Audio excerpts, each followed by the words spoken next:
Great. Welcome everyone to another Redwood City School District study session. Roll call, please. Sabah. Trustee Weekly, Present. trustee McAvoy, Present. trustee Wells, Here. vice president Lawson, here, president Marcus. Here. Thank you again. Welcome. And are there any changes to the agenda? Okay, hearing none. Moving on to approval of the agenda. Can I please get a motion to approve the agenda? Move to approve. Second. All those in favor? Aye. And do we have any oral communication? No oral communication. Great, thank you. So moving on to information item 6.1, Bond Oversight Committee roles and responsibilities.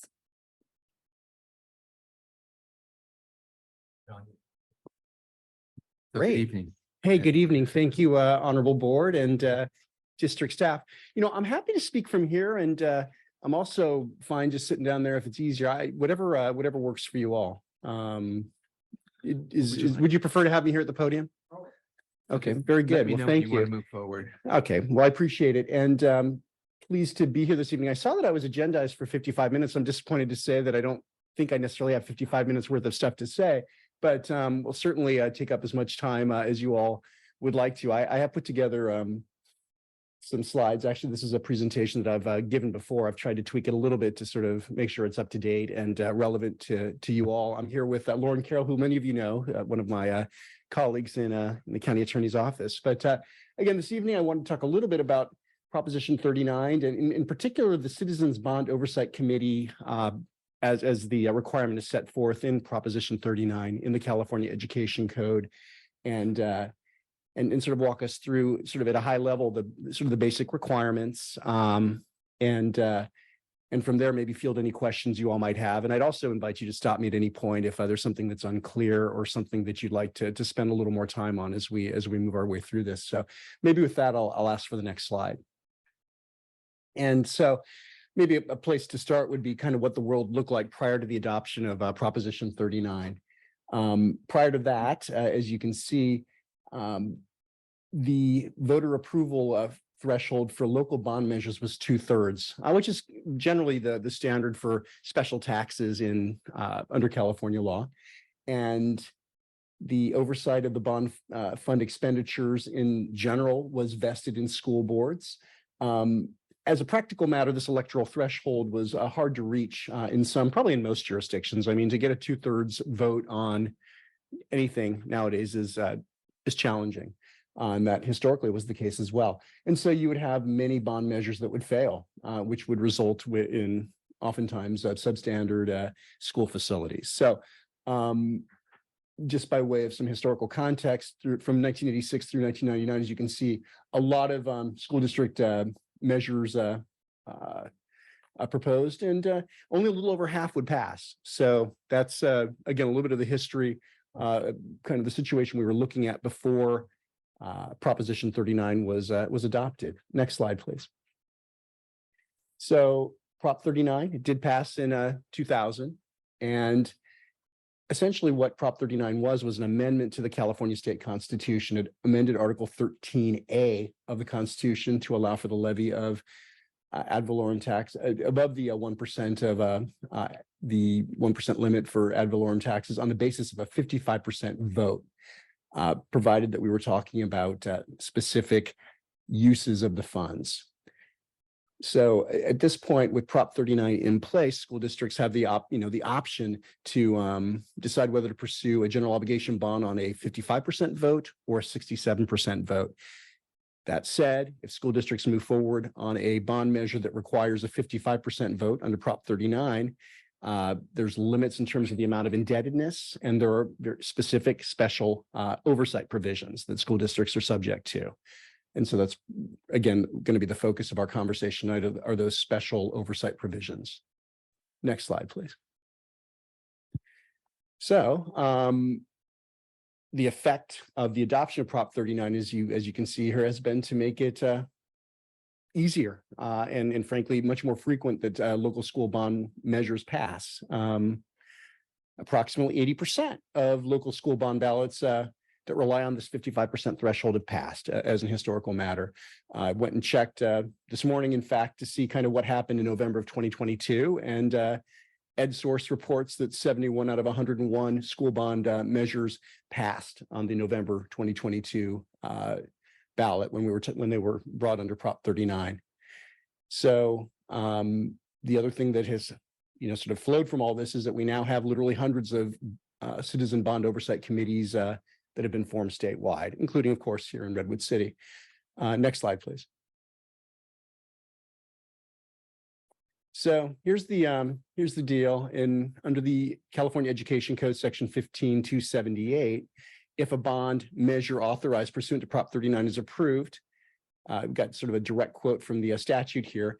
The governing board of the school district shall establish and appoint members to an independent citizens oversight committee within 60 days of the election results being entered. So that's the statutory requirement that implements the Constitution's mandate that you have this citizen oversight.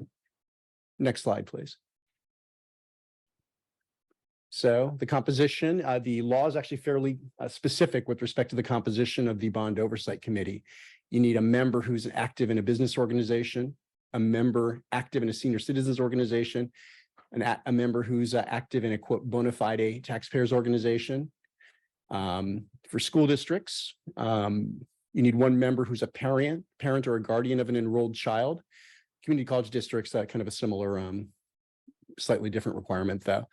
And you can see there are provisions that deal with when you're having trouble filling reserve seats with volunteers.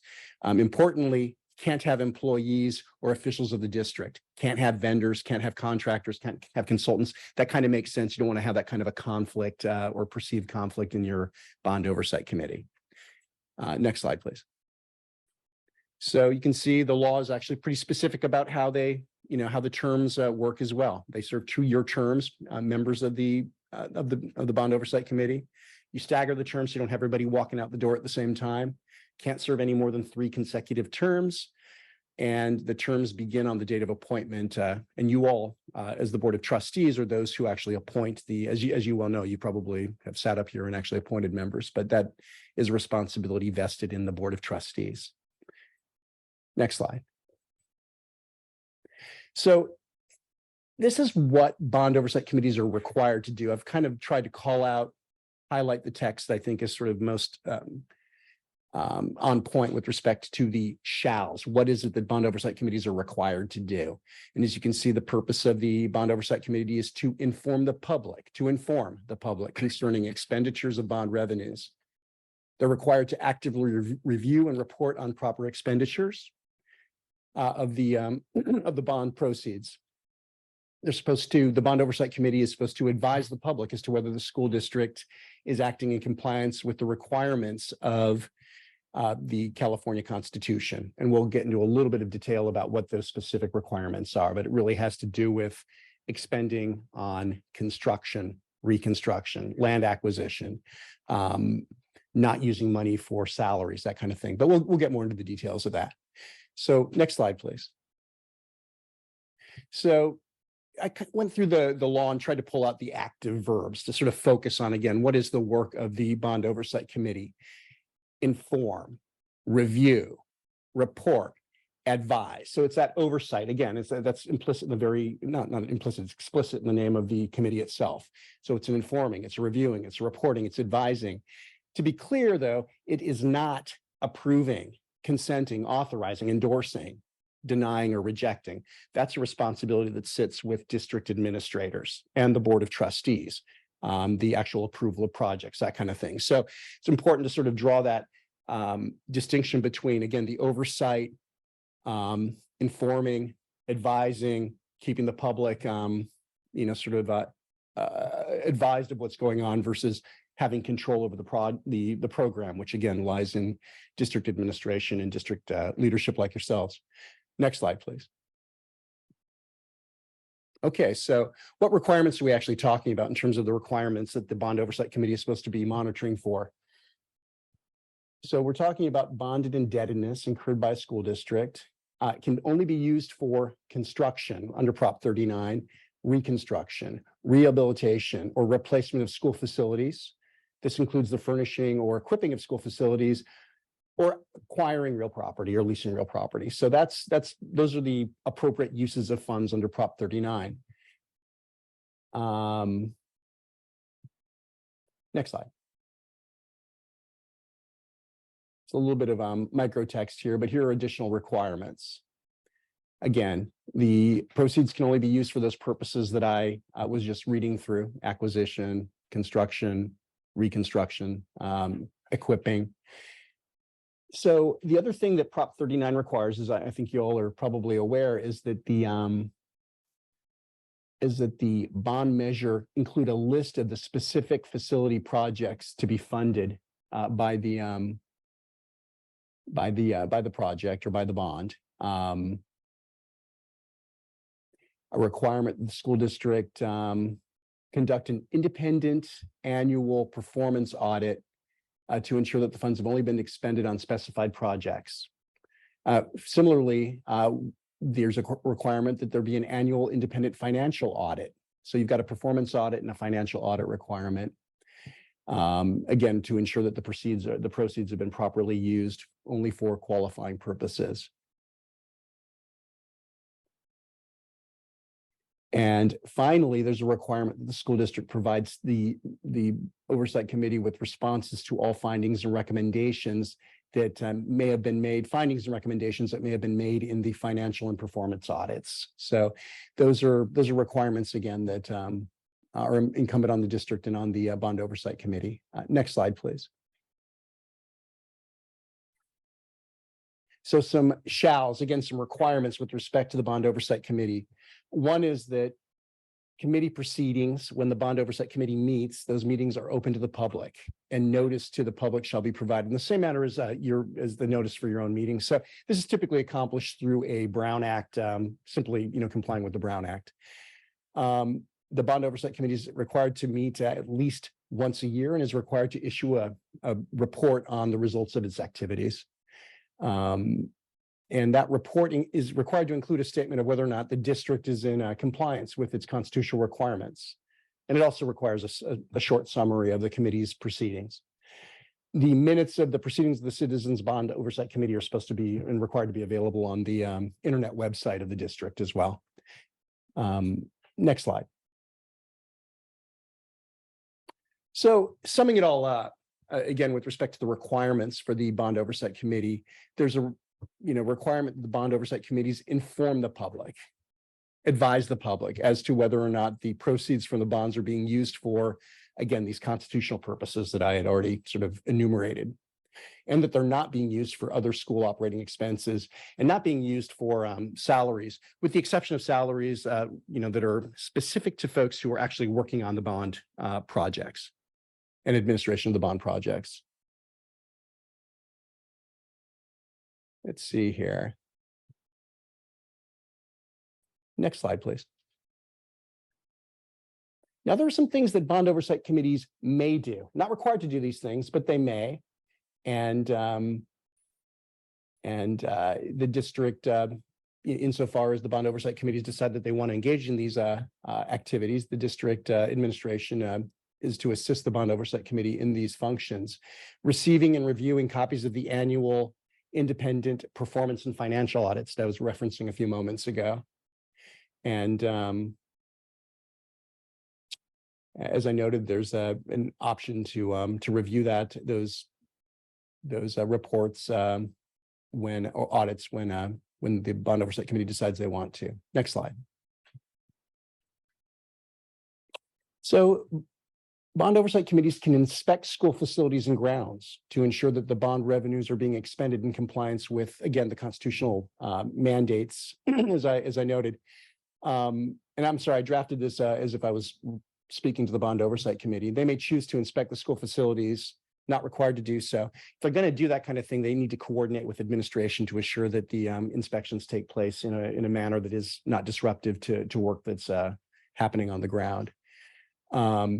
They're entitled to receive and review copies of deferred maintenance proposals or plans that may be developed by the district. Next slide. And they're also entitled to review efforts by the school district to maximize bond revenue by implementing cost saving measures. And there are a number of different cost saving measures that the districts may come up with that bond oversight committees are entitled to review. Next slide. And again, I want to just sort of go back to a point I've been trying to make before with respect to sort of the delineation between oversight and operation. The Bond Oversight Committee does not operate the bond program. So, for example, the Bond Oversight Committees don't have a role in terms of bond sales, insuring of bonds, or matters of that nature. They're not involved in selecting or participating or negotiating with respect to contractors, consultants with respect to bond projects. Don't, in fact, establish the priorities for bond projects. That's specifically a role of the Board of Trustees. I noted that while they can, with proper coordination, visit construction sites, it's got to be done in coordination with the superintendent or the superintendent's delegees. And they're not to, sort of contact or interface with contractors or consultants without prior permission of the superintendent or the superintendent's delegee. Next slide. Now, the district does have obligations to the Bond Oversight Committee, including without using expending bond funds to provide appropriate technical assistance and administrative oversight. So that would include, providing staffing to ensure that meetings can take place, making sure that, again, the district responds to the Bond Oversight Committee with respect to findings and recommendations that were, required or raised in the annual financial or performance audit. There may be rare occasions where, some form of legal assistance might be needed for the Bond Oversight Committee if there are questions of a legal nature that need to be addressed. So those are, broadly speaking, again, the requirements the district has with respect to supporting the work of the Bond Oversight Committee. And I think in most districts that works pretty well. I imagine it works very well here. Next slide. Form 700, this is in here just because in some districts some of them have conflict of interest codes that are conflict codes that require Bond Oversight Committee members to file Form 700. That's not a mandate under state law, but again, in some districts, it's the case. So this is really just a placeholder for that. Next slide. And then, a general kind of advice that I would typically provide to Bond Oversight Committees with respect to conflicts of interest under Section 1090 of the Government Code. And this is, generally speaking, not going to come up too frequently in the context of Bond Oversight Committee, because again, we're not talking about financial decisions that a Bond Oversight Committee can make. It's oversight. But again, we always like to remind folks when we're talking about these sorts of matters that they need to bear conflict of interest and the conflict of interest statutes in mind so that they don't run afoul of that. Surely. Yeah, so the question on the last two slides would be, one, do we require this of our CBOC participants? For the. Form 700 Yeah, or even signing a conflict of interest form? No. I hadn't heard of that. So, I mean, typically do districts ask that of? No, that would be atypical. It's not Yeah, very because the common. Form 700, I know, I mean, we all have to fill it Yes. out for sure. Yeah. It would probably be even harder to find CBOC I think it if would you were be. asking them to do Form 700. But the conflict of interest is sort of interesting, isn't it? Yeah, And again, do districts usually ask their CBOC participants to sign a conflict of interest form, or it's more just that in the introduction orientation, we remind them of their Yeah, it's the latter. responsibilities? It's the Okay. latter. I'm not aware of school districts that typically would require CBOC members to sign a conflict of Yeah. interest form. And it comes up relatively rarely. Again, under 1090, the thing we're primarily concerned about is whether or not you've got a financial interest in a contract. And CBOCs in the ordinary course don't make contracts, don't enter into contracts. I think, the kind of the role, the sort of the nature of the relationship between the district and the Citizens Bond Oversight Committee really kind of varies district to district to district. It's sort of the law is actually fairly concise on the matter. In fact, I've pretty much communicated the text of the entirety of the law that really exists in this area in this presentation. So there may be some districts where the CBOC, for example, has an expansive role beyond that, which they're required to be afforded. And in those instances, you might run up against a situation where, the CBOC is recommending contractors for some reason. And that might be a situation where something like this might be implicated if they were recommending a contractor where a member had an interest in the contract or in that contractor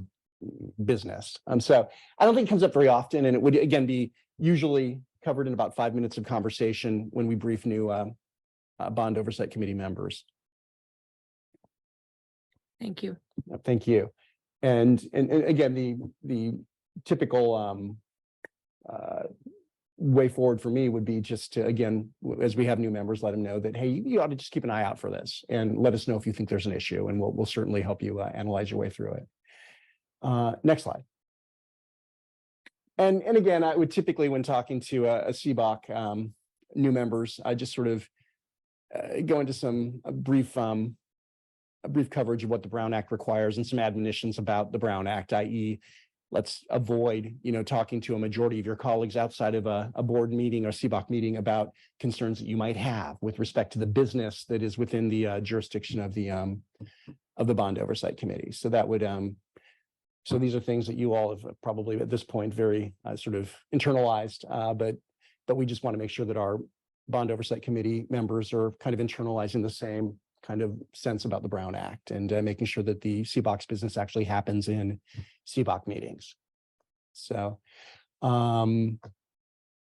next slide, please. All right, again, just sort of a little bit more about not having private meetings and whatnot as you're doing CBOC business, and just again making clear to folks that we meet in public and discuss things in public. I think that was my last slide. Oh, maybe not. But again, more about the Brown Act. Next slide.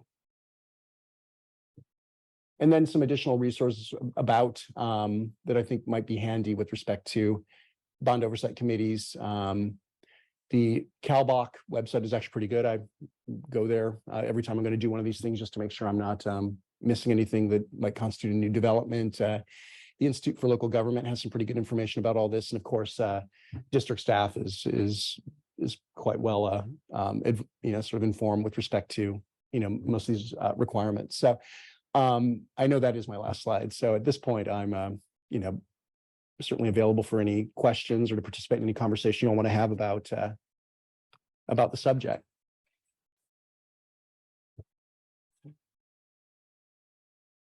Thank you, John, for the presentation. Are there any questions, comments?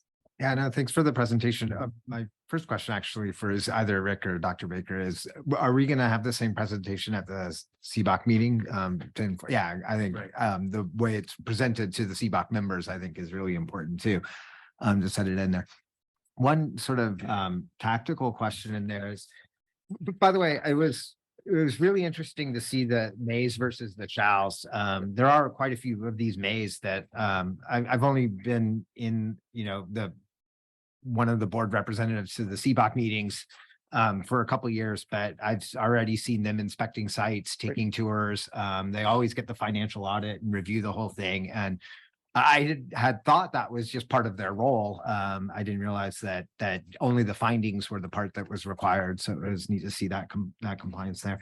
One of the things in here is about the they have to inform and advise the public whether the proceeds from 55% of the bonds are used. What's sort of the normal mechanism of which they review how the proceeds are? Is it through project led? Oh, thank you, thank you. Well, at least annually, the CBOC is required to issue a report. So I think that would be the ordinary mechanism by which they would sort of make that kind of disclosure to the public and that kind of communication to the public. There's nothing that stops the Bond Oversight Committee from issuing interim reports if it chose to, periodic reports. But it's the annual report in particular that sort of ensures that statutory requirement is met. And I also meant, what material do they usually review to generate that report? Obviously the audit and the findings from the audit, but is it usually additional Maybe if they did a site inspection, they can say how the projects look, but Yeah, absolutely. You know, I think you're absolutely right that you'd be talking about the performance audit, the financial audit. My expectation or my experience, in other districts, it would be that oftentimes there'll be, stuff from the CBO, additional information from the CBO that would typically find itself integrated into the report. So I think it's staff input, it's the audits, like you said, it's oftentimes the walking around and seeing the sites. But it's sort of aggregating all of that stuff essentially, and it finds itself kind of in a report. It's typically, a unanimous report, but there are sometimes in rare instances, I will call it minority reports or addenda from folks who maybe don't agree with some aspect of it. I don't know that's ever happened here, but that typically is the process by which that kind of statutory requirement to report and inform takes place. all right, thanks. In reviewing the statutory language, it wasn't super clear to me that the statute advises the board on the selection criteria other than the categories that are clearly provided in terms of how the board is to run a process with how it goes about CBOC selection Right. or response to Right. CBOC applicants. Right. What are considered best practices there, given the absence of more specific direction in the law? Oh, that's a really good question. You're right. The law is bare bones with respect to all that. It doesn't in fact state at all how you go about doing that. I would expect that some of the best practices are things you probably do when you're trying to fill a board vacancy, for example. It might involve, publication on the district website. It might involve, other sometimes letters home to folks, outreach to,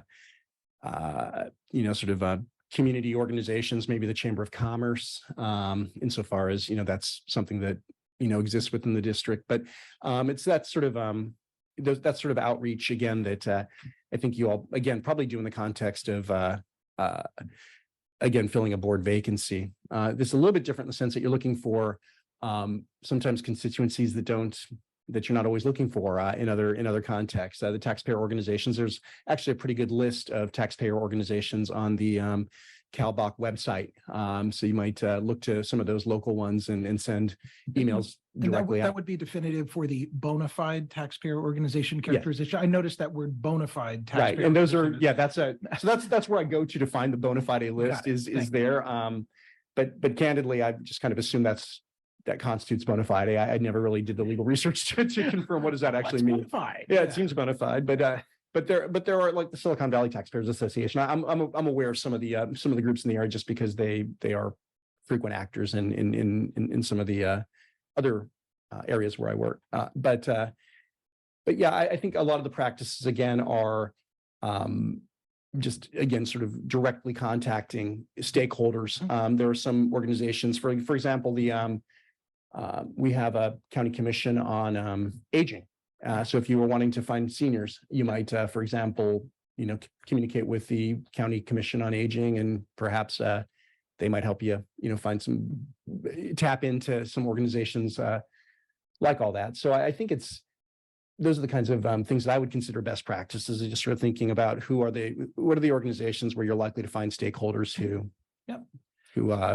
sort of live in that space. So that answers the question very nicely in terms of sourcing. Thank Yep. you. And I saw a number of people taking notes on Yeah. that. So it's useful guidance. In terms of selection, Yep. Is there any guidance provided by either case history or the law in terms of how to consider an applicant? That's short answer is no. I'm not familiar with any case law. And I'm really not, familiar with sort of anything I would consider definitive guidance. I think that it would be ultimately, again, it's a board decision. And I think a lot of it would be some of the same factors you'd be looking for when you're talking about maybe selecting a colleague to serve on the board. Is this somebody who appears to be intending to actually participate, somebody who's got the bandwidth perhaps to participate, somebody who's got sort of a generalized background that might make them particularly useful in the context of the kind of work that the Bond Oversight Committee does. So I think that it's going to be sort of a rational basis kind of standard that's applied. The board has got deep and broad discretion in sort of the context of these kinds of selections. I'm not aware of any cases where anybody has ever sort of challenged, much less successfully challenged, not being appointed to a CBOC. I think in reality, it's oftentimes super difficult to fill these vacancies. So I know sometimes in corporate bylaws, there's Yeah. some mechanisms of the process that the corporation is to follow for appointment of officers, for instance. In terms of filling of vacancies, are there requirements that are again available in case law, et cetera, for best practices for timeliness of filling each of the 7? Well, thank you. The law generally contemplates within 60 days of, sort of the entry in the minutes of the results of the election that you'd be standing up a CBOC. So you'd want to move pretty quickly. Right. If a vacancy occurs, though, is the I- same 60-day timeline? I would sort of hold myself to that same standard. I don't frankly think that the law, having just read it this afternoon, I don't believe that the law has a specific, it needs to be filled within X days, but Right. I think the sooner is the better because you want to avoid a situation where someone in the public sort of decides that you haven't moved diligently to try to fill a vacancy. I guess the other thing I did want to say, as long as we're talking about vacancies, is that, the other thing that, we think a lot about at the county, as we think about filling county commission vacancies and things like that, is trying to bring a lens of, making sure we have a broad span of different folks with different kinds of backgrounds. Obviously, we've got sort of identified categories, but insofar as, when we think about like our county commissions, we're looking for folks, frankly, we're applying a DEI lens to a lot of what we're doing to sort of figure out, hey, can we make sure that we have a commission that sort of reflects well, the particular community that we're looking to serve. So that's the only other thing I might flag as we think about, how we address vacancies.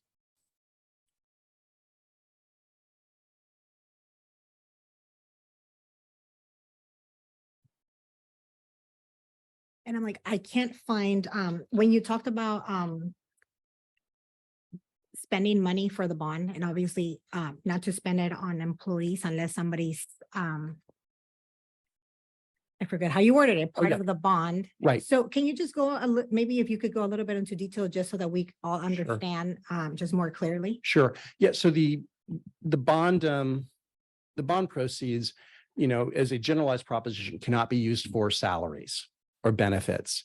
The bond proceeds they're limited in use to, and frankly, let me get the exact language just because I think it's important enough to.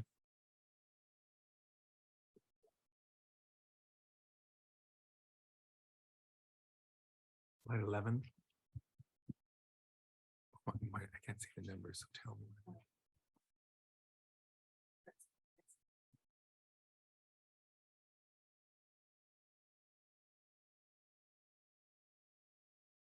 So generally, it's, what the law requires is that the proceeds from the sale of bonds can be used only for the purposes specified above. And that again was construction, reconstruction, rehabilitation, or replacement of school facilities. And that includes furnishing or equipping school facilities or the lease or purchase of real property for school facilities.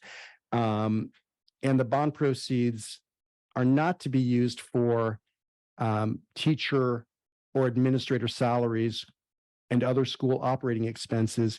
But what I had sort of carved out of all that is sort of the notion, there's a, case law that stands for the proposition, and AG opinions that stand for the proposition that if you're talking about staff, salaries that are directly attributable to the bond project. So you've got like a bond facility manager who's on your payroll, who dedicates 100% of her time to, the bond program, then that's the kind of thing that can be charged against the bond. I was just trying to draw a distinction there. But generally speaking, salaries are not, can't be paid for on the bond. Again, it's a limited subset of folks who are actually working on the bond to the extent they're working on the bond.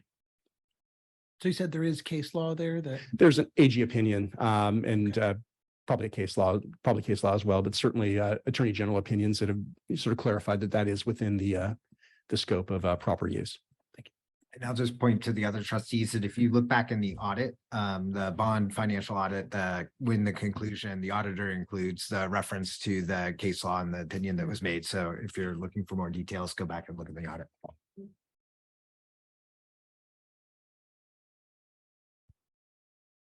Thank you. Sounds like we may not have any more questions, comments. I just want to say thank you very much for coming tonight. This was a nice overview to remind us about the CBOC and the responsibilities around the bond. So certainly appreciate you, both of you taking your time out of your busy schedules to come and visit us. Well, thanks for having us, and it's a pleasure being here. And I'm guessing we'll probably do the same thing for the Bond Oversight Committee sometime soon. And again, appreciate all you all are doing. So have a good evening. Thanks. Thank you, Lord. Okay, so you've got a.